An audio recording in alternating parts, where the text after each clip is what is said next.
पाकिस्तान से आने वाली सीमा इधर इस देश में नागरिक बनती है, उसको नौकरी मिलता है, उसको टिकट मिलता है और मेरे हाथ में एक कटोरा देता है न्याय की भीख।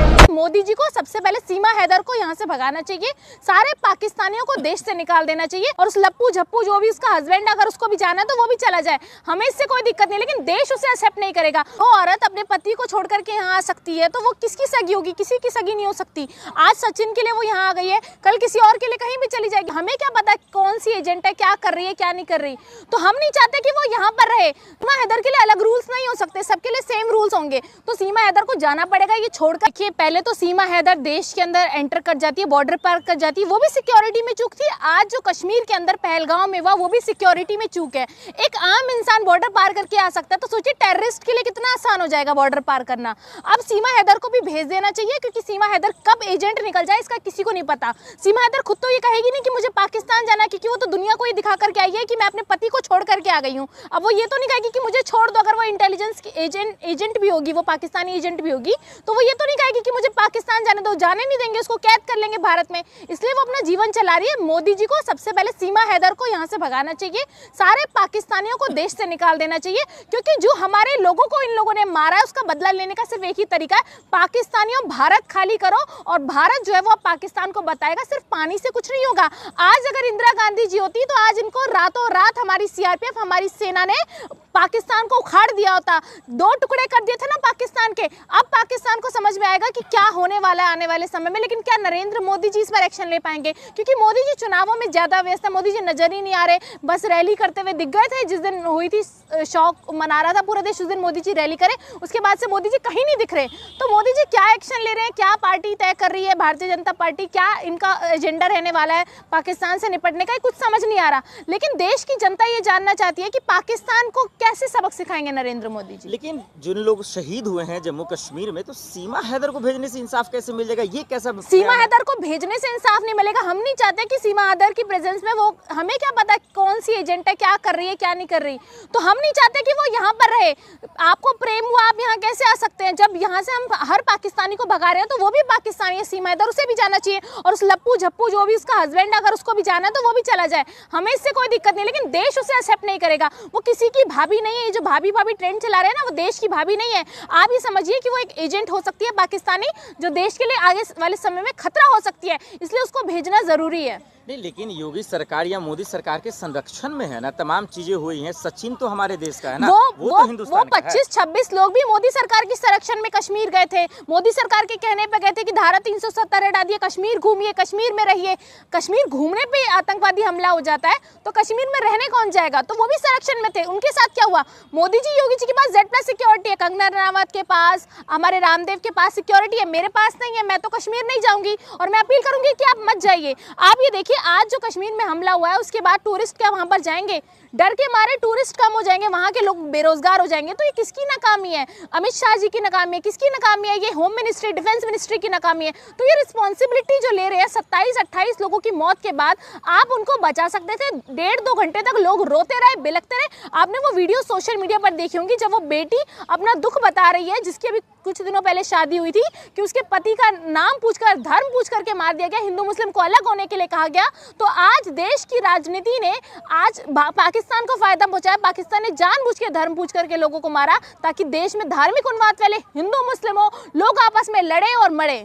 नहीं, लेकिन सीमा हैदर अगर जाती हैं तो फिर उनका भी तो परिवार है, उनके बच्चे, वो भी तो तबाह हो जाएगा ना। सचिन भी तो तबाह। अरे लेके जाइए आप अपने बच्चे को, क्योंकि हिंदुस्तान में आपकी कोई जगह नहीं है। जो औरत अपने पति को छोड़ करके यहाँ आ सकती है तो वो किसकी सगी होगी? किसी की सगी नहीं हो सकती। आज सचिन के लिए वो यहाँ आ गई है, कल किसी और के लिए कहीं भी चली जाएगी। तो पाकिस्तान हिंदुस्तान आना जाना ये चलेगा नहीं। सीमा हैदर को बोलिए कि आप यहाँ आई हैं, आपको यहाँ से जाना पड़ेगा।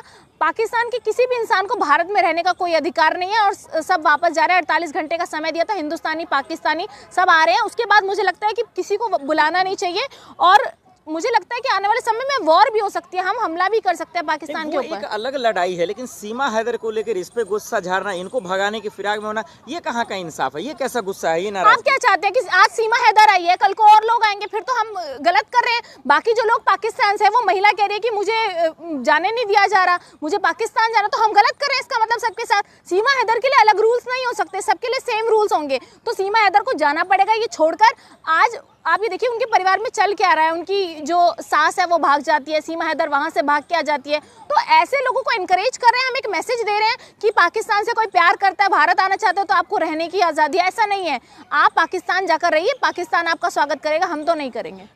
देखिए, हमारा मकसद जो है सबसे बड़ा सीमा से कोई इतना ये नहीं है। हमारा मकसद सबसे पहले भारतीय नागरिकों की सुरक्षा है, भारत देश की सुरक्षा है, राष्ट्रीय हित सबसे पहले है, राष्ट्रीय सुरक्षा सबसे पहले है। उससे हम किसी प्रकार की कोई समझौता नहीं करेंगे। जब हमने ये फैसला लिया है कि तमाम पाकिस्तान के लोगों को एग्जिट किया जाए, जो लोग वैलिड वीजा पे भी आए हैं, जो भारत सरकार की मंजूरी से आए हैं, तो फिर ये तो इलीगल आई है, इसको तुरंत प्रभाव से जो है इसको भेजना चाहिए।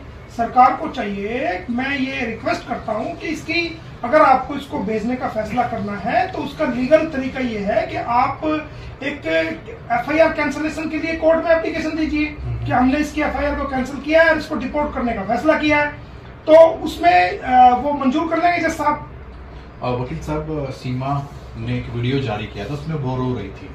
अगर वो वापस जाती है तो पाकिस्तान में उसके टुकड़े टुकड़े कर दिए जाएंगे, तो ऐसे में कितना सुरक्षित मानते हैं आप उसको भेजना यहाँ से, और वो किस आधार पर आप खतरा बता रहे हैं? यार, पाकिस्तानियों के हमने ठेका ले रखा है क्या? उनके टुकड़े हो जाएं या उनके ना हो जाए, हमारे 28 लोग चले गए, हमने अपने भारतीयों का ठेका ले रखा है। हमारे भारतीयों की सुरक्षा सबसे पहले, हमने उनका ठेका नहीं ले रखा। उनके 20 टुकड़े हो या 50 टुकड़े हो, हम उनके टुकड़े छीनने के लिए नहीं है। हम अपने भारतीयों के लिए सबसे पहले है, हमारे लिए हमारा भारत सबसे पहले है। अगर इतना ही खतरा है तो उसकी बेल कैंसिल करके उसको जेल में डाल दो, आप उसको मत भेजो, जेल में पड़ी रहेगी वहां जेल में। उसकी चार्जशीट पेश करो, उसमें जो कोर्ट का निर्णय आएगा उसको देखेंगे आगे चल करके। सीमा बोल रही है कि ससुराल में तो सिर्फ डोली आती है, वापस हरती जाती है। ससुराल है कहाँ? नहीं, वो तो मानते हैं ना इंडिया के अंदर ससुराल उसके। कल को जो है ना, बिना तलाक लिए किसी की भी वाइफ किसी के पास, ये इलीगल रिलेशंस है। कोई इसके शादी नहीं हुई बिना तलाक के, किसी भी धर्म में कहीं भी शादी नहीं होती, चाहे वो मुस्लिम है, हिंदू है, सिख है, ईसाई है, किसी धर्म में आप चले जाओ। अगर आपको किसी से शादी करना है, शादीशुदा औरत को या मर्द को, सबसे पहले तलाक लेनी पड़ेगी, उसके बाद आप शादी कर सकते हो।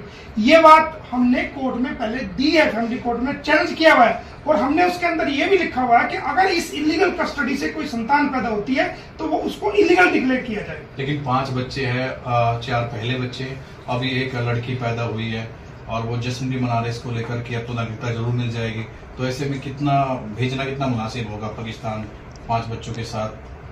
देखिए, वो जो 5वीं बच्ची है उसके बारे में मैं टिप्पणी नहीं करना चाहूंगा। मुझे जो अंदेशा है वो जांच का विषय है, वो प्लांट की हुई है, वो मुझे नहीं लगता कि जो ना वो इसकी खुद की होगी। वो कहीं से, ये आप काफी बड़ा आरोप लगा रहे हैं। आरोप नहीं, इसका जांच का विषय है। जो अब तक पता चला है वो ये है कि वो प्लांट की हुई है, जो हमें शक है इस बात। तो मकसद क्या हो सकता है, इसके पीछे का क्या वजह है? मकसद है देश को गुमराह करना, सरकार को गुमराह करना, देश की अदालतों को गुमराह करना, ताकि यहाँ पर नेशनलिटी का दावा ठोका जा सके, लेकिन नेशनलिटी नहीं लेने देंगे। मोमिन मलिक जब तक जिंदा है तब तक तो नेशनलिटी लेने नहीं देगा।